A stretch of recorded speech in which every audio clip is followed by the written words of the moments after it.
Do you remember a couple of weeks ago I put together a little trimple kit, sketchbook and some paints in a little mini palette? Well, I'm on my travels now, so let's add a painting to my sketchbook. Here's a scene I took at a local beach.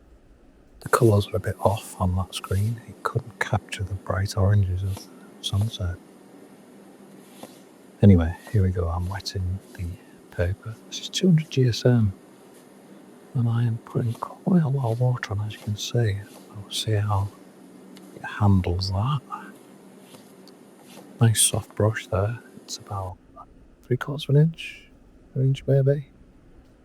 I've mixed the yellow and the orange red together. Just a touch of the orange into the yellow. And I'm dropping it wet into wet. So the sky area is very wet, as you just saw. I'm using my Chinese calligraphy brush. I think that's what they're called. It's got kind of slightly tougher bristle than the usual watercolor brush. I've started using it a little bit more often recently. I quite like it. Now I've got some more orange in the mix, and I'm dropping some of that in as well. The paper is still very wet, and free. Skipping the brush over it very lightly, because it transfers the paint from the brush onto the paper. Okay, so next I dried off the brush on my tissue, dampened it, and I'm just trying to remove some of the paint to leave some highlights in the sky behind. Now I made a little bit of an error on this section. I mixed together the orange with the blue. I was hoping to get a kind of a...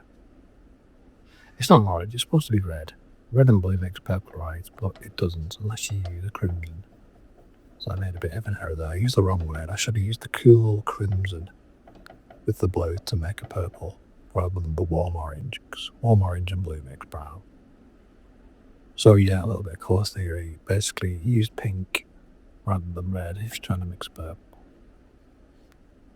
So once I got it right, I can then drop it in. The paper's still wet.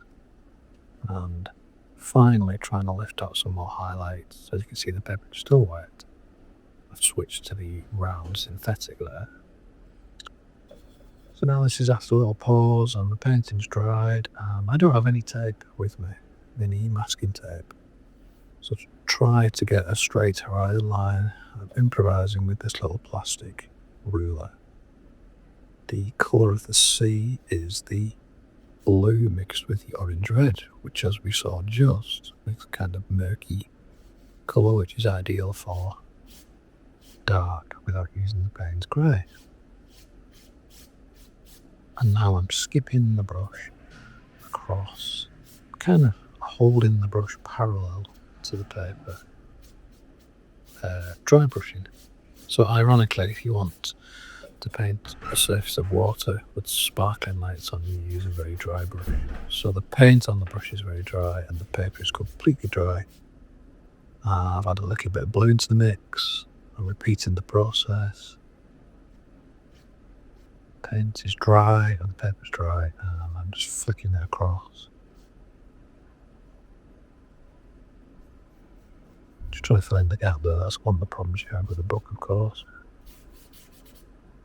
Almost scratching it on because it's that dry. Notice that I don't re-wet my brush each time. I just go straight into the paint mix. There's no water involved. And it's so dry now that I'm practically having to scrape it on. So now I've gone for a little bit of water and watch what happens. Because the paint is now wetter, you don't get the broken line effect. You just get a more solid stripe as you would normally. So it's kind of damp on to dry. Okay, so that's the sea finished. And now I have to paint the little boats that are bobbing on the sea. I've switched to my finest brush, which is called a rigger brush. And this is why. The ropes on the boats are called rigging.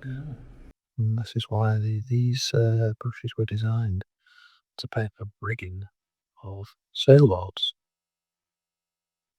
Now the paint on the paper is still slightly damp here, and you can see that the paint is slightly bleeding. So I'm not getting a crisp straight edge, I'm getting a slightly wobbly edge, which is fine because kind of represents the ripples of the reflection. Painting fine lines like this, there's no hack. It's practice. That's all you can do. Keep your paint reasonably wet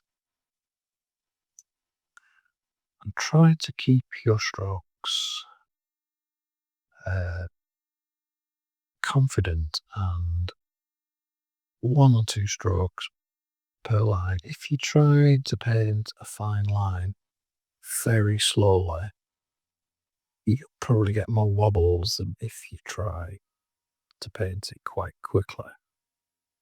But as I said before, the only real way to be able to achieve this is through practice. There's no real hack.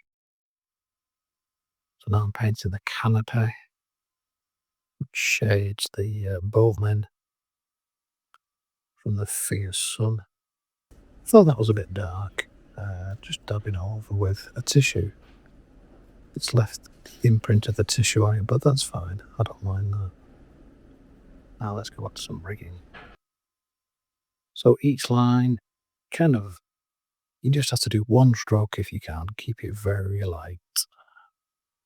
It does come with practice. As you can see, I keep kind of lining it up, practicing a dry run just with the brush hovering above the paper, and then I commit. So your paint needs to be nice and fluid, and you just have to practice, yeah. And you can't really, well, I suppose you could do a pencil drawing to start with. I don't really think you need to. Just draw as you go along with your little fine lines.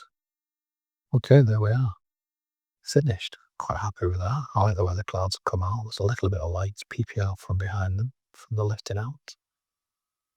Hope you found that useful, and I will see you next time.